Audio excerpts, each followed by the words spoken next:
ये जी माशाल्लाह आज 4 मार्च 2025 और माशाल्लाह जी शाहिद साहब आए हैं अजीज़ कैट फार्म पे कराची से।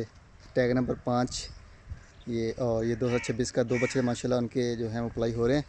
शाह साहब जी, क्या हाल है सर? अस्सलाम वालेकुम। वालेकुम सलाम। खैरियत से हैं शायद भाई? अल्हम्दुलिल्लाह। सुनाओ बस जी अल्लाह का शुक्र। कैसा रहा थोड़ा सफ़र? माशाल्लाह बेहतरीन, अल्लाह का लाख लाख शुक्र।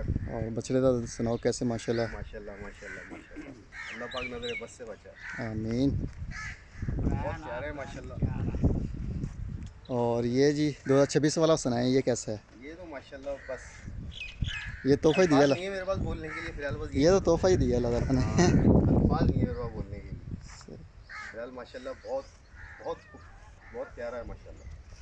ये जी बहुत 2026 अच्छी का मेहनत है माशाल्लाह इसमें आपकी। और ये 2025 की कुर्बानी का। पिछले साल वाले से भी माशाल्लाह बहुत अच्छा हो गया। सही।